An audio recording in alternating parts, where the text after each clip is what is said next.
बोलते जाएंगे साथ में, वो आपका रिवीजन हो जाएगा। फिर सुनिए, अगर सेंटेंस की बात करें, सेंटेंस का कई पार्ट होता है? 2 पार्ट।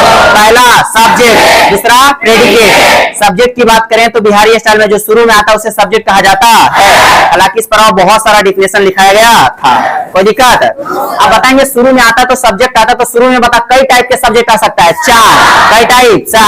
पहला का नाम मतलब सब्जेक्ट ऑफ नाउन, दूसरा क्या सब्जेक्ट ऑफ प्रोनाउन, तीसरा क्या है subject of infinitive, subject of infinitive, चौथा subject of gerund, subject of gerund. Noun में तो हमको कोई दिक्कत नहीं है, जो नाम शुरू में आता है उसे सब्जेक्ट ऑफ नाउन कहा जाता है। प्रोनाउन जो ही, सी, दिस, दैट ये सब लगता है, सब जो शुरू में आता है उसे प्रोनाउन का सब्जेक्ट कहा जाता है। हमको दिक्कत होता है इंफिनिटिव और जिरंड में। क्या आपको दिक्कत है? बताए थे कि मेन वर्ब के पहले यदि टू जुड़ जाता है तो कौन बन जाता है? इंफिनिटिव। क्या बन जाता है? इंफिनिटिव। और मेन वर्ब के पीछे अगर आईएनजी जोड़ देते हैं तो मेन वर्ब कौन बन जाता है? जिरंड। क्या? जिरंड। और इंफिनिटिव और जिरंड सब्जेक्ट के रूप में प्रयोग किया जा सकता है, कोई दिक्कत? तो इंफिनिटिव, जिरंड, नाउन और प्रोनाउन सब्जेक्ट बन सकता है। क्या नाम को चाहिए? वर्ब।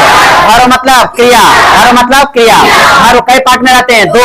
पहला हेल्पिंग वर्ब, पहला हेल्पिंग वर्ब, और दूसरा मेन वर्ब, दूसरा मेन वर्ब। हेल्पिंग वर्ब मतलब होता है, हेल्पिंग मतलब होता है हेल्प, और हेल्प मतलब कोई भी आदमी जब करेगा तो छोटे छोटे वर्ड से हेल्प करता है। नहीं, जैसे आप कुछ मदद कोई करने के लिए कहेगा तो क्या 2 करोड़ तरस मांग लेगा?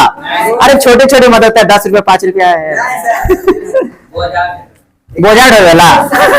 चलो सुनो, देखो ना, मतलब मदद की बात करें तो हेल्पिंग वर्ब के रूप में छोटे छोटे वर्ड्स आते हैं, जैसे is, am, are, was, were, has, have, had. इस सेंटेंस को फॉर्मेट करने के लिए प्रयोग किया जाता है। अब यही सब वर्ड्स को हेल्पिंग वर्ब कहा जाता है।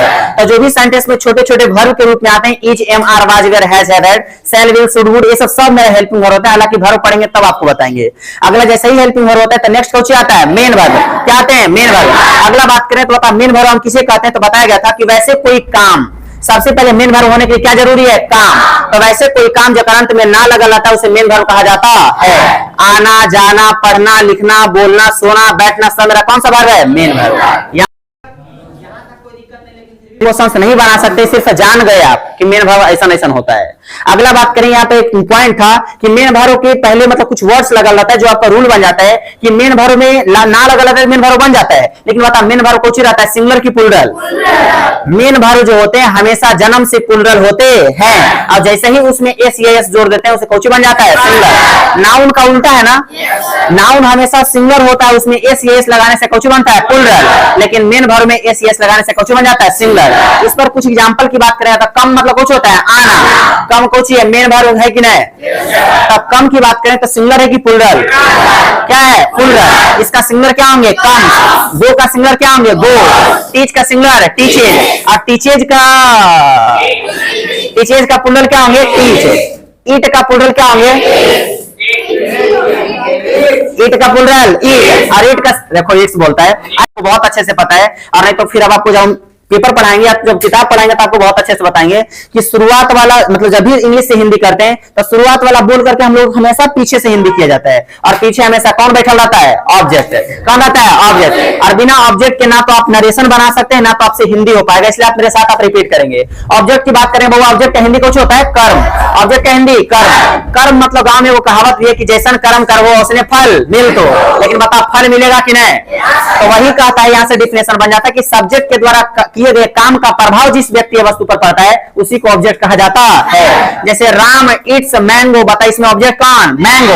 क्योंकि तो राम के आम के खाने का काम से प्रभावित कौन होगा? आम। आम बहुत बड़ा था, वो बचल बचल गुठली बच जाएगा, प्रभाव पड़ रहा है कि नहीं? इस उद्देश्य से बता मैंगो मेरा कुछ हो जाएगा? ऑब्जेक्ट। लेकिन क्या खाली ऑब्जेक्ट मैंगो में रहेगा?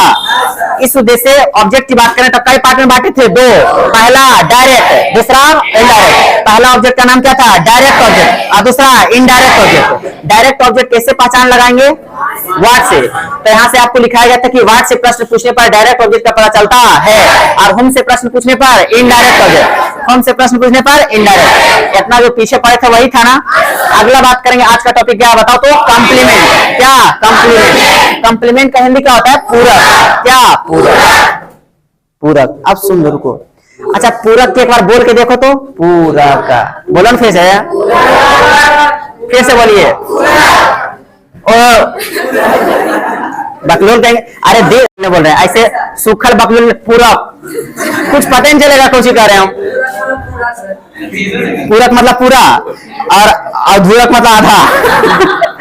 ऐसा बात है नहीं। सुनिए फिर से, देखिए फिर से सुन लो। हुआ ए अच्छा, पूरक मतलब कहने से कुछ पता चल रहा है। पूरक मतलब होता है पूरा करने वाला।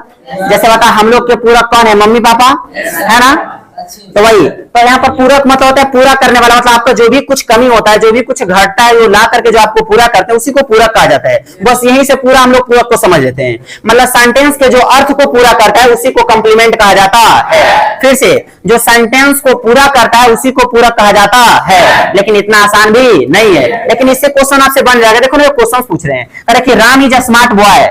मतलब जो भी सब्जेक्ट रहेगा या तो जो भी ऑब्जेक्ट रहेगा उसी के बारे में अगर हम किसी को कुछ एक्स्ट्रा बताएंगे, उसके बारे में सब्जेक्ट के बारे में कुछ बताएंगे, ऑब्जेक्ट के बारे में कुछ बताएंगे, तो वही वहां पर जिसके बारे में बताने के लिए प्रयोग किया था उसी को कंप्लीमेंट कहा जाता है। जैसे सेंटेंस को पढ़ो ध्यान से, क्या लिखा हुआ है, Ram is a smart boy. बता इसमें सब्जेक्ट कौन है बुआ, सब्जेक्ट कौन है? अच्छा बताओ तो ये राम को देख करके बताओ ये स्मार्ट केकरा लिया है? सब्जेक्ट के बारे में बता रहा है कि नहीं? अब अभी तुरंत लिखा है कि जो सब्जेक्ट के बारे में बताता है उसी को कंप्लीमेंट कहा जाता। कोई दिक्कत? सब्जेक्ट का। अगला बताओ यहाँ पर ऑब्जेक्ट कौन था? मी। ये बोला कि वह मुझे पागल बना देंगे, तो पागल तो बनेगे करेंगे, लेकिन केकरा बनाएंगे? मी को। किसको? मी को। अच्छा वह ना बनाएंगे रे, और मी को बनाएंगे। इस वजह से मी के बारे में बताने के लिए आता है, और जो मी के बारे में मतलब कहने का ऑब्जेक्ट के बारे में बताने चाहता है, जो ऑब्जेक्ट के बारे में बताने के लिए आता है उसे ऑब्जेक्टिव कंप्लीमेंट कहा जाता है। ये मैड भी कंप्लीमेंट है, लेकिन किसका कंप्लीमेंट है? ऑब्जेक्ट का। इस उद्देश्य से ऑब्जेक्टिव कंप्लीमेंट कहा जाता है। इस उद्देश्य से कंप्लीमेंट को भी दो पार्ट में बांटते हैं, पहला सब्जेक्टिव कंप्लीमेंट और दूसरा ऑब्जेक्टिव कंप्लीमेंट।